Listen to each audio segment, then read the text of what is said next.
If you too are wondering how Game of Thrones' last season is gonna end, no other episode other than episode 4, The Last of Starks, gives you a better hint of how. Tyrion finds out about the true lineage of Jon Snow, him being Aegon Targaryen, and quickly shares this information to his fellow compeer Varys. The episode ends with Varys seriously hinting to overthrow Daenerys, most probably by the means of murder. Let's just hope it doesn't work out that way. To situate Jon on the Iron Throne, who he deems is more worthy. We don't really know yet whether his attempt will be successful or not, but if he fails, the secret it will inevitably reveal will split countless remaining GOT heroes onto which remaining Targaryen actually deserves to lead the Westeros. Believe it or not, it is Sansa Stark who sowed the seeds of dissension by spilling the details of Jon's true parentage. Because of this information, conspiracies against Daenerys has already begun thousands of miles away from Winterfell. After experiencing a horrific past, this is the kind of robust she has become. Yet the show still refuses to give her the credit she actually deserves. Now with just 2 episodes left of GOT, the Sansa Stark problem has truly become from irritating to exasperating. And the episode 4, The Last of Starks, shows us exactly why. Hey, what's up Seekers, Ayush here from Seekers of Entertainment, and in this video we're discussing the Sansa Stark problem in Game of Thrones.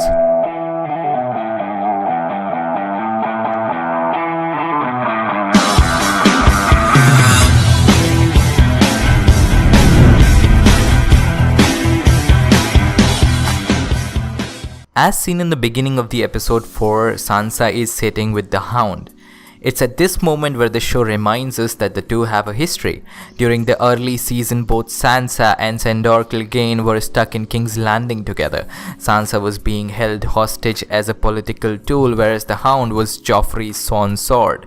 And Clegane had kind of an obsession with Sansa. Whilst the Battle of Blackwater, when he was escaping King's Landing, he snuck into Sansa's room in the Red Keep and offered to take Sansa, whom he called Little Bird, to go with him. She declined, and just over a season later she was escorted out of the city by Peter Baelish.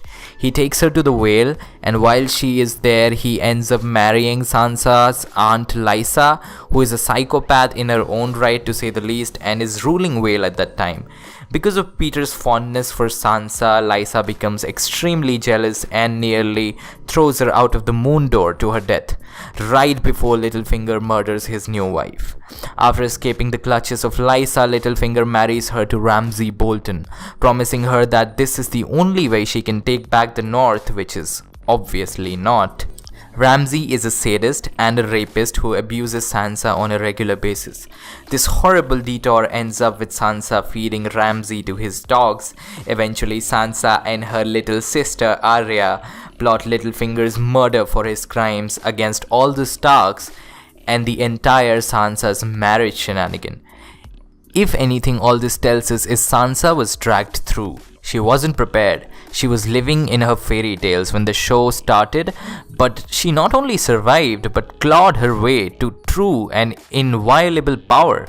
That's why a quote from George R.R. Martin is a fan favorite over at Twitter, which reads, "My skin has turned to porcelain, to ivory, to steel."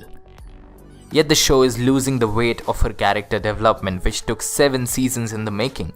By taking away all of Sansa's self-built agency and giving credit to all the horrible men in her life, during her conversation with Clegane, he mentions she was broken in rough, as an awful substitute for a rape. She holds his hand and tells him, quote, "Without Littlefinger and Ramsay and the rest, I would have stayed a little girl all my life," unquote. With just this one dialogue, all the hard work Sansa has done has washed away in favor of emphasizing every other monster in Westeros for creating the Sansa we now know and respect. It's not only not well justified for her character, but is rude and wrong. Now, before half of you guys start typing in the comments, but she didn't mean it in that way, she's just simply referring to her experiences with them, from which she came out stronger. She's just acknowledging their existence and yada yada yada. But hear me out first. Sansa wasn't made a master politico and manipulator because of her sexual, physical, and mental abuse. Her Littlefinger-esque fortes were on full display following the death of her aunt, which was long before her doomed trip back home to Winterfell. Actually, if you guys remember in season 4, when lords and ladies of Vale gathered up to discuss Lysa's death and Littlefinger's possible involvement in Lysa's murder, at this point Sansa knew if Littlefinger's dramatic slaying becomes public knowledge, she'll lose her only protector at the time and even be possibly embroiled in the crime. So she makes up a substantial lie about her aunt's jealousy-fueled suicidal depression and Peter's attempt to save her. She states that Littlefinger didn't throw his wife out of the moon door, it was her own stability which made her fail. Because of this, Baelish got cleared of all charges while she was embraced by the Whale. The same Whale which would later fight for her and help her retrieve her home back. This is the first time we see Sansa in her dark Sansa look with darker hair and imposing feathery gown. This is to be meant as a sign of her newfangled strength. A strength which wasn't created of Littlefinger's possessiveness or Ramsay's abuse. Instead, Sansa earned this through her own know-how and drive to win the Game of Thrones. This is the Sansa who now leads Winterfell, who orderly told Daenerys to let the army heal from the Night King's battle before taking them south to battle Cersei. But Dany, being impatient, quickly brushes her off and splits her host in two parts to immediately try and take down Cersei. It all concluded with Jon and the rest of the allied Westerosi forces missing in all the action. Missandei is brutally murdered and the remaining boats and Dragon Queen's fleets are blown into bits and pieces. All because no one wanted to listen to Sansa Stark. That's been it for this video, guys. Do let us know in the comment section below, what do you guys think about all this? Do you think was it alright the way it happened, or should the show had given Sansa the credit she deserves? I'm really curious for what you guys have to say. With that being said, do check us out on Instagram as well at Seekers of Entertainment. It has been Ayush and I'm signing off. Peace.